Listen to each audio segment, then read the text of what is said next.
Welcome to Family History Mysteries, a podcast that tells the stories uncovered through family history research, the unexpected stories of everyday people. I am an avid family historian who has been compiling my family tree for over 15 years, with nearly 20,000 people recorded in my trees.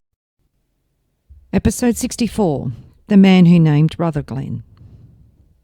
There was widespread coverage of not only a court case regarding the will of Mr J A Wallace, but also coverage of a sensational divorce case with one of his sons.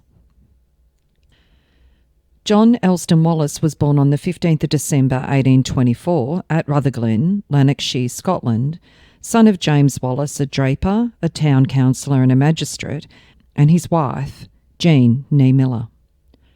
Educated locally, he entered his father's store when at about 18 he was employed in the warehouse of Stewart and MacDonald, who carried on a wholesale and retail soft goods business in Glasgow. After staying there for around 12 months, he returned home again. He engaged in a coal mining venture, renting 1,800 acres of land at Glentor near Airdrie in Renfrewshire. There were indications of coal upon the estate. He sunk and found a vein, but the prospects, although satisfactory, were not brilliant. John Wallace married Jane Steele on the 24th of February 1851 at Rutherglen, Lanarkshire, and Jane and John Wallace are listed in the 1851 census at Rutherglen, living with John's sister, Janet Wallace. John Alston Wallace and Jane Steele had one child, Alexander Jane Steele Wallace, born on the 27th of April 1851 in Rutherglen. Jane Steele died several months into their marriage, so it's quite possible that she had complications during childbirth. It is not known whether the child, Alexander, survived beyond his baptism on the 11th of May 1851, but there is no death record located. If so, it is not known who raised the child when John left for Australia. The assumption is that he did not accompany his father to the Australian goldfields at such a young age, and it's possible that Jane's father, Peter Steele, may have raised him. The discovery of gold in Victoria caused great excitement in his mother country, and Mr Wallace also had another inducement that his brother had been for 3 years in the colony and was employed as a superintendent in the Western District at a speculation with the late Mr Claude Ferry. In due time he landed at Coles Wharf and commenced his Australian career. In the spring of 1852 there was a new rush at the ovens. Despite the 200 miles of wretched road and the unknown perils of the bush, Wallace and 14 others determined to proceed. They bought a horse and dray, loaded it with swags and tools, and away they started. On their way they met Hargraves, a gold discoverer who was returning to Melbourne after a visit to the new rush, of which he gave so unfavourable an account that a large number of the persons in the group turned back.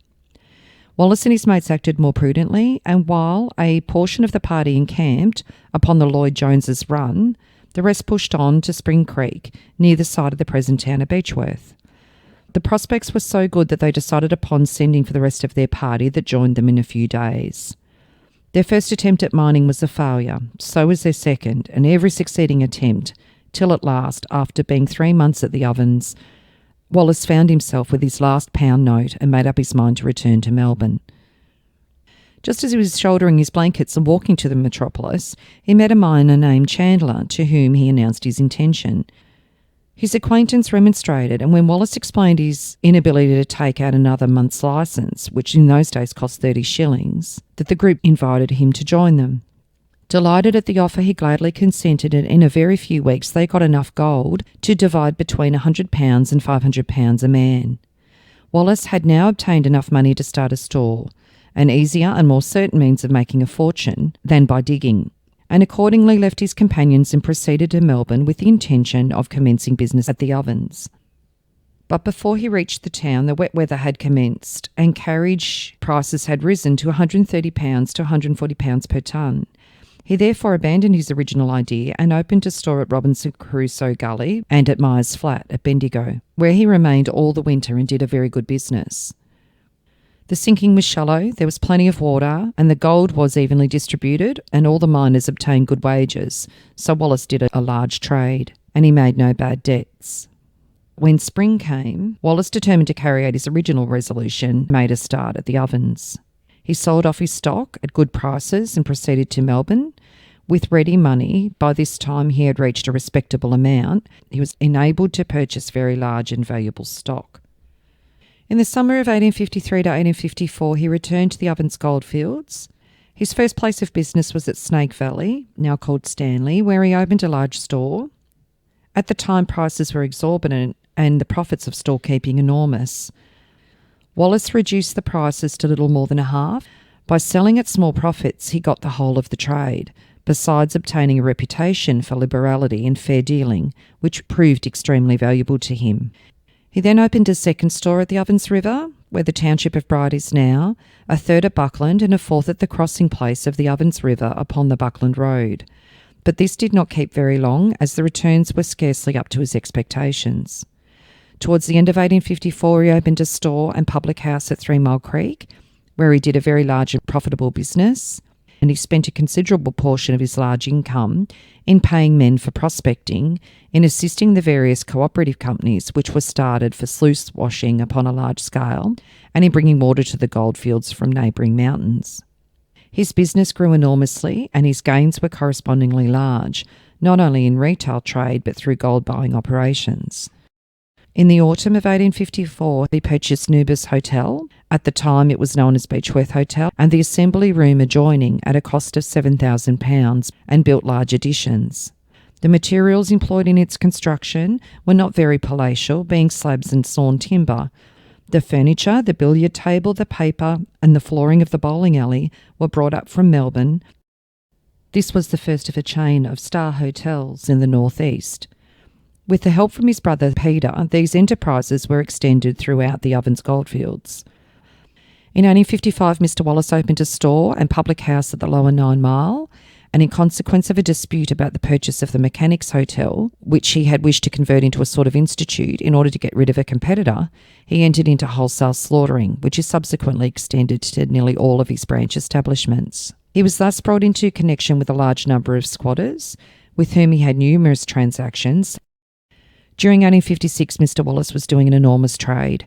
At each of his stores and public houses there was a manager, but the accounts were all kept in the parent establishment at Stanley. Wallace often rode through the night to supervise ventures as far away as Bright. His gold buying operations were a very large scale, and up to the time of the Bank of Australasia opening at Beechworth, he acted as their agent, the bank supplying him with money for the purpose. But large and varied was his business, Mr Wallace exercised a vigilant superintendence over each department. About this period he was a frequent visitor to Melbourne. Portly, with genial features, he delighted miners with his enthusiasm, his spirited action, generosity, and occasional madcap stunts. In 1857, in Indigo, as it was then termed, New Ballarat, was discovered, and Mr Wallace erected a new public house and a slaughtering establishment. Here, for the first time, he commenced to provide machinery for mines, instead of previously lending money to other persons to do it for him. Some of the prospectors came to him, and after telling him that they had a good but wet claim, asked him to provide the machinery necessary to work it. He agreed to do so upon consideration of being paid in advance and receiving a 12th share of the gold obtained in lieu of interest. This was agreed to, and a steam engine, winding and pumping gear obtained. Indeed, before 20 ounces of gold had been obtained, he'd invested £13,000 at Indigo. All the claims turned out well, and his shares yielded a profit of £30,000. The new business was profitable and thoroughly in accord with the adventurous and speculative disposition of Mr Wallace. He backed small mining concerns, he encouraged prospecting, and as an initiator and a director of the Ovens Goldfields Water Company in 1860, he promoted a bold, though abortive project of water conservation for sluicing. He was determined to concentrate all his capital and energy in this new channel, the more especially as the best days of storekeeping and public houses were over, and he accordingly sold his various establishments. He had a large interest in half the prospecting claims at Bright and on the Eldorado. He became the proprietor of the Woolshed Quartz Mill and Claim and purchased an interest in the Rose Thistle and Shamrock for £4,000. The discovery of some promising quartz at Benalla induced him to erect machinery upon the banks of the Broken River, but it worked as a loss and was consequently removed to Barrenbogie near Chiltern. In all the northeastern districts of Victoria, he was known for his enterprise and his fair dealing with the miners. Wherever a party of miners discovered a quartz lode, Mr Wallace would put a battery on it if the prospects were at all promising. When the Chiltern lead began to be too much for the miners, Mr Wallace stepped in, sank and equipped shafts, and only for his enterprise and dogged perseverance, the Chiltern lead today, with its line of splendid shafts, extends for a length of 25 miles, it would have been lying dormant. At the same time at Yakadanda, where by hydraulic power and sand pump, he worked the old mining debris. The hydraulic mining plant at Red Bluff was owned by John, and John was a remarkable man. His innovations in mining were groundbreaking. It would appear that he was one of the first people to use electricity in mining and was also instrumental in the introduction of hydraulic sluicing as a means of gold extraction into Australia. In 1860, Rutherglen was named after his hometown in Scotland. And how that came about there were 4 pioneers of the ovens that stood on a mound at the new rush that had just broken out beyond Brown's Plains in September 1860. And one of the men said, "If you'll shout drinks, Johnny, we'll call it Rutherglen," spoken in the Clydeside dialect. Those 4 men were John A. Wallace, native of Rutherglen, David Glenn Hamilton of Glasgow, and William Masterton of Hamilton. The 4th, William Stevens, was a native of Tasmania. "Rutherglen it is," said Mr John A. Wallace, then as now affectionately termed. Johnny led the way to an adjacent tent where rum and milk, in the absence of whiskey, was served out at 2 shillings a drink, and Rutherglen was named and baptised. There was not a house on the camp at this time. Canvas tents dotted the slopes of the upland valley, from which thousands of ounces of gold were won by thousands of diggers. At one time it was said that there were 25,000 men on the fields. In 1939, a cairn was unveiled during the Back to Rutherglen celebrations, commemorating John A. Wallace. John Wallace sold his stores and hotels in 1862 to 1864, and he turned more to mining. On the 21st of November 1866, John married Teresa Monaghan, daughter of Thomas Monaghan, in Albury, New South Wales. His father-in-law later gave him several properties, including the Quad Station near Corowa and the London Hotel in Port Melbourne. Teresa bore 6 sons and 3 daughters, and she died in 1882. In the 1870s, he formed the Chiltern Valley Gold Mines Company and later acquired interests in other major Chiltern and Rutherglen deep lead companies. He invested heavily in the 1860s and the 1880s in the quest for deep leads near Bright. The Rose Thistle and Shamrock Reef near Harrietville was the most celebrated of his quartz mining projects in the Bright Myrtleford area. At Bethenga, he had a splendid chlorination plant working, employing about 150 men there. At Corowa, he lent material aid to the effort to find gold in the deep lead. Mr Wallace's operations were not confined to Victoria. In New South Wales, he had many mining ventures, and also in Queensland. An incident happened at the time the Bushranger Power was out in the Northeastern District, who I did an episode on in episode 23. I also had a bonus episode on his family, bonus episode number 7. Power had stuck up a coach from Bright to Beechworth, which contained only the driver, a Mr Cody, and 1 passenger. He took £3 from the passenger, but to Cody he remarked, "You are a poor man as well as myself. I won't rob you, but it is John that I'm after."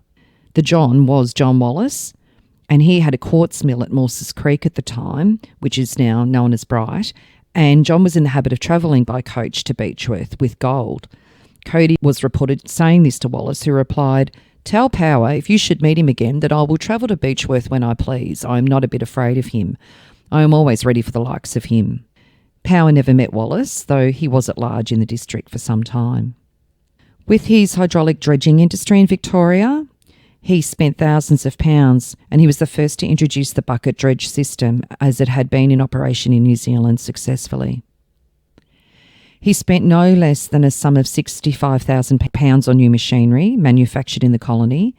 He employed a total of 1,500 to 2,000 men on different properties and enjoyed the distinction of never having had a strike or any difference with his workmen, and pays between £4,000 and £5,000 weekly in wages. It was recorded in the Murray Advertiser at Beechworth on the 16th of April 1872. Successful colonists, John Alston Wallace. John Alston Wallace is a fair representative of the class of persons who were attracted to these shores by the discovery of gold. but the aim of the gentlemen who then went so largely into mining was rather to work the market than their claims. Wallace visited Britain in 1872, and in September 1873, there was a small article titled "Return of the Old Colonists."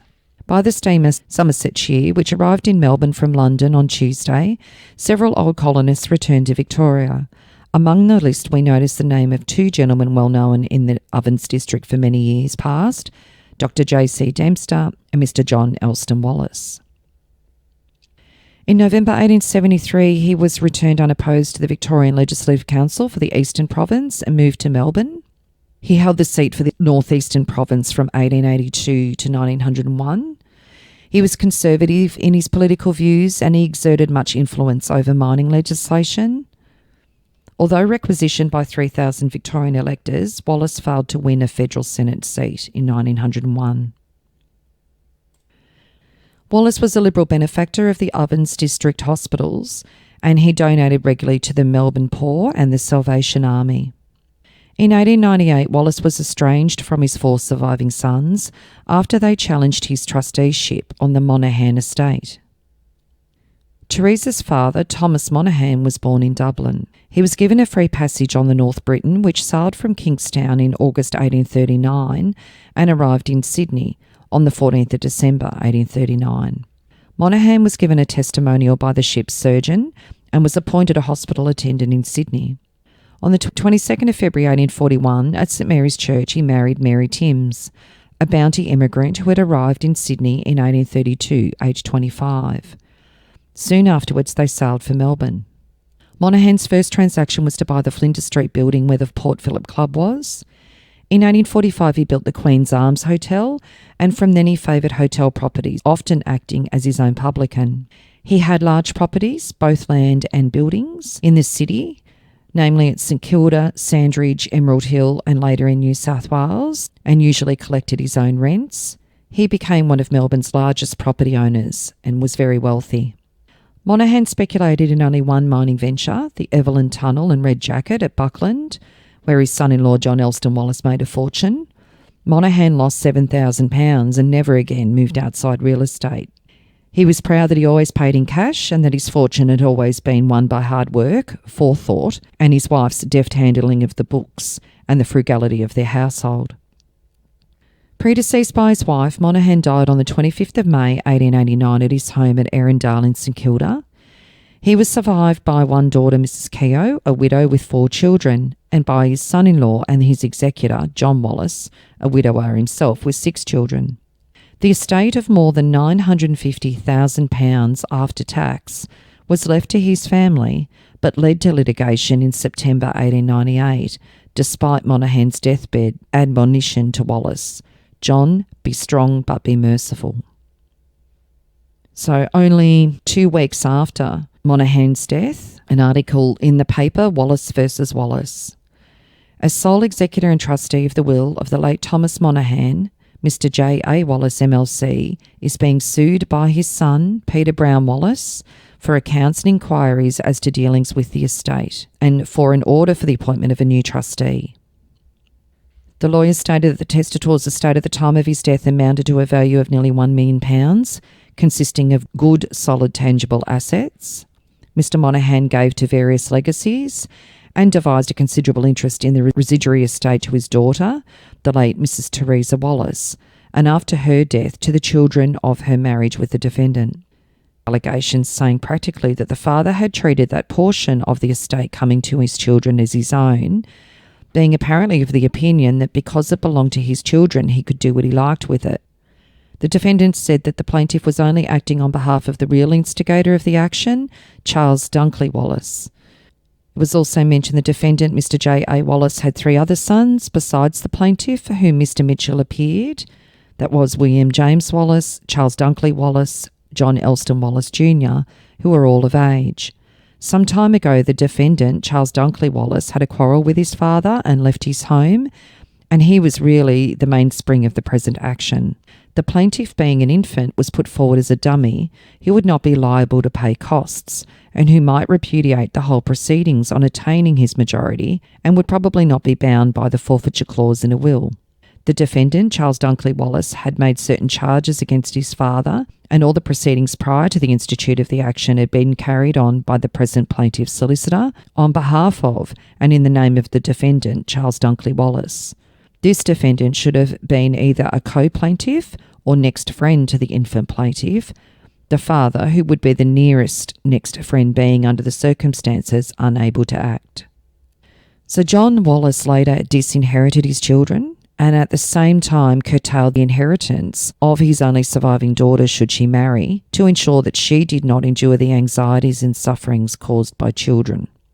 He lost heavily in the 1890s depression, but moved to Quatquatter, a gracious mansion in Alston Wick, on the 11th of September 1895, and married Ada Rona Reid, who was 25 and he was 71.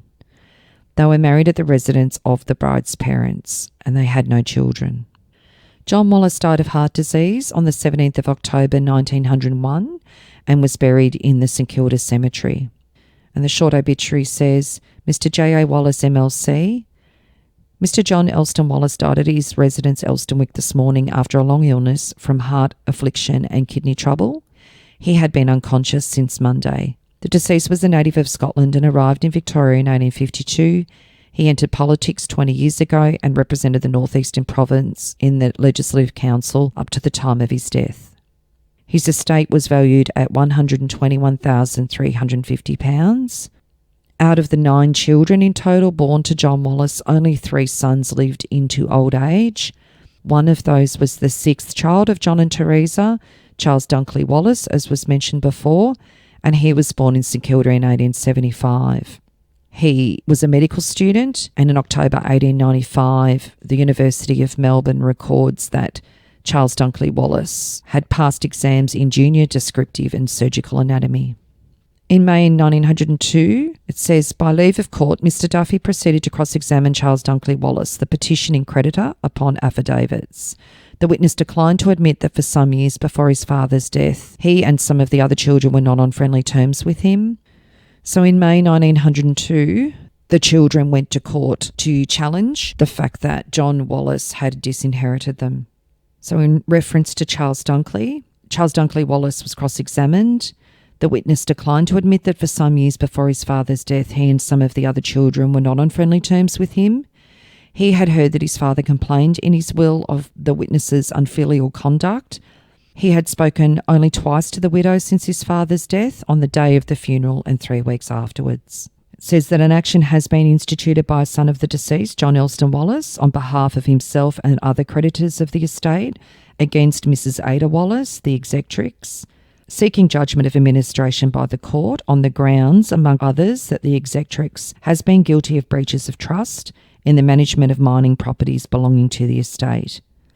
And on the 5th of March 1903, the title of the article, 5 Years of Litigation. After about 5 years of litigation, a settlement has arrived in regards to the estate of Mr Thomas Monaghan, of which his son-in-law, the late J A Wallace, was sole executor. It was contended by a son of Mr Wallace that his late father, as executor of the estate of Mr Thomas Monaghan, had committed various breaches of trust. The court held that this was so, and an action was then commenced to recover Mr Wallace's estate and pay into the estate of Mr Monaghan some sums as were involved in the breaches of trust, amounting to £240,000. The Banco Court was asked today to sanction an agreement. By this agreement, Mrs Wallace, executrix and trustee of the will of J A Wallace, concurred with the beneficiaries in the estate of the late Thomas Monaghan in fixing the amount which is to be paid to the estate. The agreement also specified the creation of all pending litigation involving the estate of Wallace. Mrs Wallace is to pay all debts and small legacies of her husband, and then by instalments extending up to 1907 to pay the Monaghan estate a total of £83,000 with 4% interest. So basically it took 5 years, but it was settled in court, and the children did become beneficiaries of part of their grandfather's estate. Charles Dunkley Wallace married Ruby Boner Steele on the 20th of March 1901 in Lanarkshire, England. Ruby had been born in North Melbourne in 1881. They returned to Victoria, and their only child, William James Wallace, was born on the 3rd of December 1901 in St Kilda. Charles filed for divorce in September 1907. Wallace versus Wallace. In the practice court yesterday, Mr Justice Hood, an application in divorce came for consideration. The parties were Charles Dunkley Wallace, a gentleman of Lanarkshire, Queens Road, South Melbourne, who filed a petition against his wife, Ruby Boner Wallace, for divorce on the ground of her alleged misconduct with Robert Henry Strong, a medical practitioner, who was joined as co-respondent. The petition stated that on various days in May, June and July 1907, the respondent misconducted herself with the co-respondent at the residence of her sister, Mrs Vivian, at Nova, Marine Parade, St Kilda, and during the months of June, July and August 1907 at the house of the respondent. After further argument, the parties held a consultation and announced that they had come to an agreement. His Honour agreed that an order should be made of a form to be approved by council. And in another article a week later, Wallace divorce case. In the practice court today, Mr Justice Hood heard an application in the divorce suit in which Charles Dunkley Wallace seeks a divorce from his wife, Ruby Boner Wallace, and in which Robert Henry Strong of Collins Street, medical practitioner, is made co-respondent. It was that the respondent might be allowed to have access to the child of the marriage on certain days and certain hours of each week. It said that his client had no objection to the boy going to see his mother at his grandmother's place, but he did object to the mother seeing her child at her sister's place. The petitioner was allowing the respondent alimony at the rate of £700 per annum, pending the suit, and it would not mean much expense to Mrs Wallace to take a tram to North Melbourne, or petitioner would provide her with a cab. The respondent strongly objected to the publicity of riding in a tram car. She was innocent of the allegations which had been made against her until she was proven guilty, and she should not be deprived of the right of seeing her child when she pleased. Finally, His Honour, throughout the whole application, had expressed the opinion that the dispute was a childish one and said that he would order that the mother be at liberty to see the child between 2:30 and 5 p.m. on Tuesdays, Fridays and Saturdays. He said that there was no disposition on the part of the husband to prevent his wife from seeing the child. The only matter in dispute is the place at which the child should be seen. It is suggested that the boy should be taken to the house of the respondent's father at North Melbourne. The matter was arranged between the parties, but a disagreement occurred. There are two objections. The objection Mr Wallace had about his son going to Mrs Wallace's sister's home is that this was alleged to be at this place that certain acts of alleged misconduct were committed, and the other was that during their married life the respondent had been forbidden to visit her sister. So the decision was that the mother was allowed to visit the child 3 days a week at the house of his grandfather. So an article a day later, counsel for the petitioner in opening the case, after referring to the extravagant habits of the respondent, stated that in 1903 Mrs Wallace was in Sydney and became infatuated with Leonard Braund, the well-known English cricketer. On her return to Melbourne, the following letter was found in a drawer at her residence in her handwriting.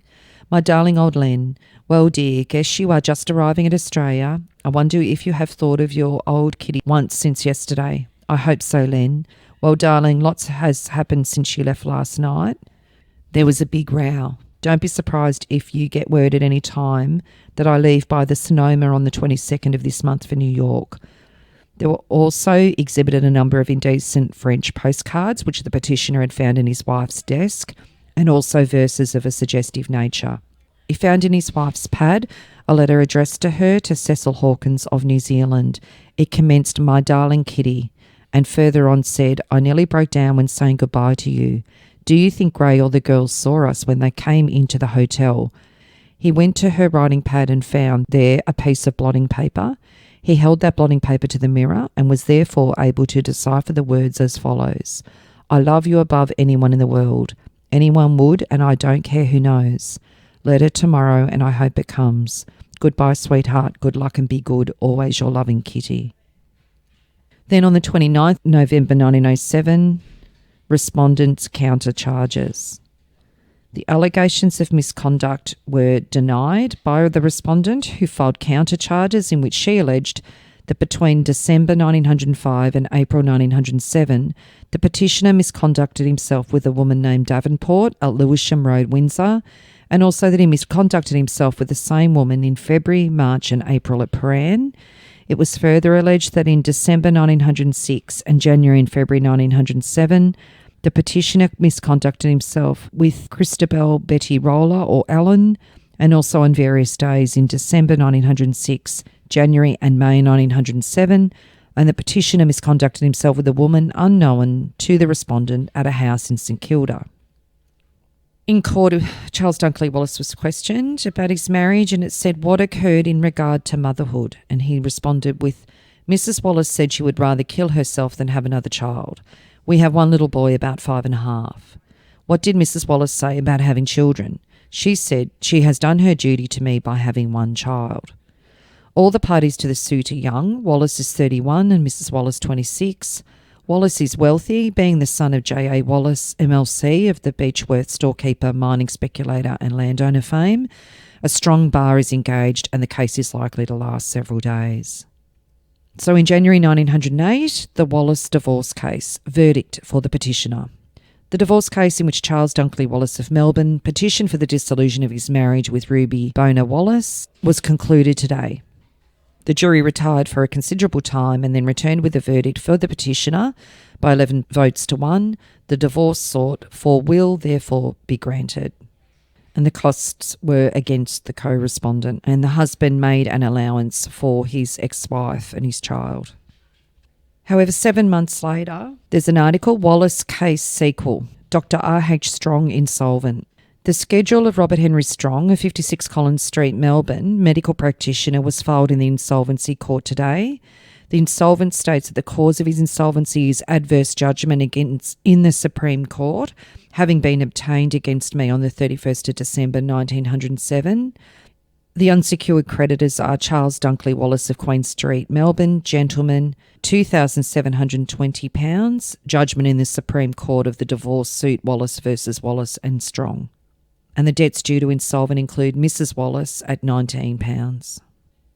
So it says the costs claimed against Dr Strong in the Wallace divorce case amounted to £3,052, but the taxing master disallowed about 1/6 of this sum, reducing it to £516.